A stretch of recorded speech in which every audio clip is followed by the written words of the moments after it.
Hi everyone, I'm David Aragona, and this is the 2021 TimeformUS Road to the Kentucky Derby Series. A big weekend of Derby preps on tap. We've got three, one out in Southern California, one in New York, the Gotham Stakes, and at Tampa Bay Downs on Saturday, they're running the Tampa Bay Derby, their big race for the 3-year-olds, Grade 2 event, 50 Derby qualifying points to the winner of that race. It's the largest field of these three Derby preps we're going to look at this weekend, a 12-horse field on tap. Let's throw up the field for the Tampa Bay Derby, race 11 on Saturday. And we've got the 2-1 favorite Candyman Rocket drawn in post position number 3. He's the winner of the local prep for this, the Grade 3 Sam F. Davis.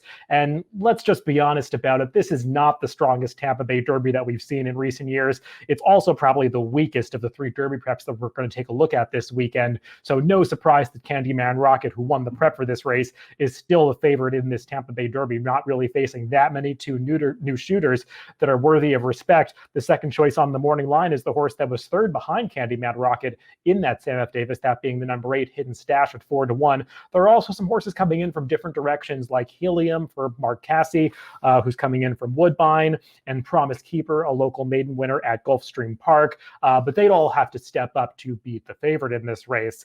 Let's throw up the TimeformUS pace projector before we get into the contenders here. As I said, a large field of 12 runners, and no surprise in a race that's got a field that's quite big like this. You're going to have a fast pace on the pace projector. You see that red bar in the upper right-hand corner, and 3 horses across the track on the front end in this pace projector, those being the favorite, the number 3 Candyman Rocket, along with Boca Boy, who did set the pace in the Sam F. Davis, and the number 11 Promise Keeper, that aforementioned maiden winner for Todd Pletcher, who did win in gate-to-wire fashion when he broke his maiden at Gulfstream Park. So all of them have to be looking for forward position. And if things do heat up on the front end, perhaps we could see a closer get involved, like the number 8 Hidden Stash, the second choice on the morning line. He could not get to Candyman Rocket last time, but if there's a quicker pace in this Tampa Bay Derby, perhaps that could work in his favor. Let's take a look at the past performances of that favorite, the number 3 Candyman Rocket, going out for Bill Mott, making just the 4th start of his career, looking for his 3rd win in a row. He was very impressive, breaking his maiden at Gulfstream 2 back. That was only going 6 furlongs. He stretched all the way out to 1 1/16 miles, the same distance that he goes today in the Sam F. Davis last time. And let's take a look at the stretch run of that race. You had to like what you saw from him. He got a good trip stalking the pace, but he showed a nice turn of foot to burst away from this field at the top of the stretch, opened up about 3 lengths by the time they came to the 8th pole. And you see that the other horses in this race, Hidden Stash, I should say, is going to come down the center of the track on the outside, but he's not going to be able to get to Candyman Rocket in the late stages. Candyman Rocket stays on just well enough to hold on to win this race by a length, and Hidden Stash only is able to get up for 3rd, heading on that wrong lead of his. Candyman Rocket, I have mixed feelings about him because he's a son of Candy Ride.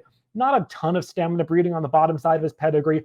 Obviously, he showed high speed in that maiden victory at Gulfstream 2 back, and he got the 1 1/16 last time. I don't really foresee him wanting to go a step beyond this in the future, but he's going the same distance today. As I said, he's facing a very similar field to the one that he met in the Sam F. Davis last time. So I don't know that he's going to have to run that much better to beat this field, and I'm certainly not viewing him as a Kentucky Derby contender at this point, but he just has to win the Tampa Bay Derby on Saturday, and I think he's standing in pretty good stead to do that. So I don't like to accept short prices, but this one looks pretty tough to beat. Moving on to the other horse coming out of that Sam F. Davis, Hidden Stash, who was 3rd in that race. You saw him in the replay that we just showed. And as I said briefly, he was hanging on his wrong lead at the end of that race. And that's been a problem for this horse really throughout the entirety of his career. He gets into the stretch, and horses are supposed to change over from their left to the right lead when they get into the straightaway in the stretch of the races. And it gives them another burst of energy rather than hanging on the same lead and getting tired as they don't switch over. And Hidden Stash does not switch over to his right lead ever. I mean, I've watched his last 3 or 4 races, and he just hangs on that left lead for the entirety of the stretch run. And he got the job done and won 2 races in a row back at Churchill and Keeneland in the fall of his 2-year-old season, but those came against weaker company. Hanging on his left lead in that Sam F. Davis last time, he just flattened out at the end of that race. He couldn't get to the leaders, got a good trip. The pace was pretty quick. You see those red color-coded fractions in the TimeformUS PPs.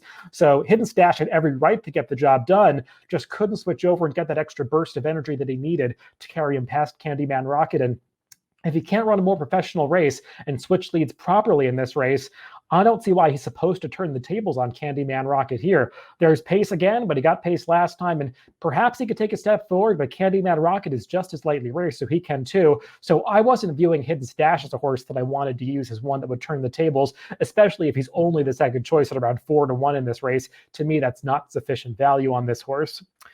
Moving on to some new shooters in this race that are stepping up against Graded Stakes Company for the first time. One of those is Promise Keeper, one of two recent maiden winners for Todd Pletcher in this race. He ran pretty well to break his maiden at Gulfstream last time. Let's take a look at that race. You see that the track in this race is pretty sloppy and sealed, and Promise Keeper obviously relished that going. You see that he's striding out very nicely over this wet course. This Son of Constitution has a big loping stride on him, looking a lot like Tiz the Law with that white face as he's coming down towards the finish here. And he opens up to a clear victory against what looked like a quality field at the time. The 100 Timeform US speed figure that he got is not stellar for a 3-year-old at this time of year, but it certainly puts him in the mix in this race because remember, Candyman Rocket only got a 105 winning the Sam F. Davis last time. So Promise Keeper just has to improve a little bit to get on terms with that horse. The questions, though, are obvious. Did he just freak in the slop last time? Is that the kind of going that he needs? I don't know if he's going to get that on Saturday at Tampa Bay Downs. Also, he's trying 2 turns for the first time. And we showed the pace projector at the start. There's likely to be a quick pace in this race. He's drawn outside of all of the other speed. So he has to avoid getting a wide trip in this race. So definitely some hurdles for Promise Keeper to overcome. Also, I didn't throw up the stats for this in Formulator because both of these horses are going to be decent prices. But if you look up Todd Pletcher's statistics, coming off of maiden wins with 3-year-olds going from maiden victories to graded stakes on the dirt, he has terrible numbers, a very low percentage, a poor ROI. So he just doesn't do well with these horses going from maiden to graded stakes on the Derby trail. So I'm a little leery of Promise Keeper at what could be about 3rd or 4th choice in this race. The other Todd Pletcher trainee that you might want to look at is the number 9, Unbridled Honor. He's likely to be a bigger price than Promise Keeper, though both of these horses are in the same scenario, coming off maiden wins, stepping up into Graded Stakes Company for the first time. Unbridled Honor won a local race at Tampa Bay Downs last time, so we've got experience over the track. Let's take a look at that maiden victory. As they come to the top of the stretch, you can see this horse is in a bit of traffic. He's in that blue cap with those pink and yellow Whisper Hill Farm silks and behind runners, and he's in quite a bit of traffic here. John Velasquez is looking for a place to go, ultimately darts inside of that horse on the lead and gets to the front at about the 16th pole. But he gets there and starts to idle a little bit at the very end. He only wins this race by a length and a half, even though it looked like, given that burst that he showed mid-stretch, he might draw off by a little more. This is just a horse that looks like he runs in spots. I've been following this horse since his debut. I do a horses to watch segment on DRF.com and DRF's YouTube channel where I analyze trips and look at horses that faced adversity in their prior starts. And I did a segment on this horse in his debut because he was so green in that race. The problem is Unbridled Honor has been green in all of his races, and he hasn't gotten over it now in 3 starts. He was even green in that maiden race that we just saw at Tampa Bay Downs, idling in behind horses at the top of the stretch, having trouble finding place to go. And for a horse that really needs to be ridden hard to get into his races, I'm just not sure that Julien Leparoux is going to be the best fit for him because Leparoux is a little more of a passive rider, not one like Jean Velasquez to really force a horse into a position that he doesn't want to go into. So I'm just not sure that Unbridled Honor is going to come with his A effort or get the kind of ride or trip that he needs to be successful in this Tampa Bay Derby.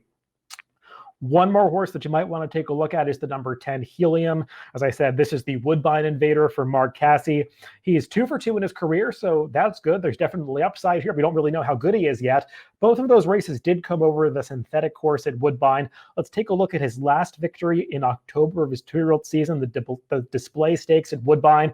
And he's visually impressive here, making that 3-wide move to take the lead at the top of the stretch. And he draws off nicely to win by over 4 lengths. The problem is, you saw on his TimeformUS PPs, his 2 speed figures are on the low side, a 91 and a 90 for this win in the display stakes. That's just not good enough. And while he did earn these numbers as a 2-year-old, he's going to have to get better, and he's going to have to do it on dirt for the first time. And I'm a little skeptical of him switching surfaces because he's by a turf sire, Ironicus. His dam Thundering Amelia, she did win on the dirt, but she was really better on the turf racing in this country. So I'm just a little bit skeptical of this is more of a synth turf horse rather than a synth dirt horse. So he's got some major questions to answer. And given the lack of options in this race, it feels like he's one that could be among the shorter prices, probably the 3rd or 4th choice. So I didn't view him as a viable alternative either. Well, throw out my picks for this race, and I'm sad to say, because you know that I like to pick long shots when I can or try to go against some vulnerable favorites, but I'm chalking it out in this Tampa Bay Derby. Landed on the number 3 Candyman Rocket, the morning line favorite. He just seems like a horse that's going to get the right trip and is coming into this race in good form, and I just couldn't latch on to anybody else as an alternative. I've got Hidden Stash in second. He's the horse that finished behind Candyman Rocket and the Sam F. Davis last time, and those two top Pletcher runners who I'm a little leery of, but I do think they have upside. The number 9 Unbridled Honor and the number 11 Promise Keeper. I'd use them underneath, but I'm not getting creative. I'm not trying to beat the number 3 Candyman Rocket in the Tampa Bay Derby on Saturday at Tampa Bay Downs.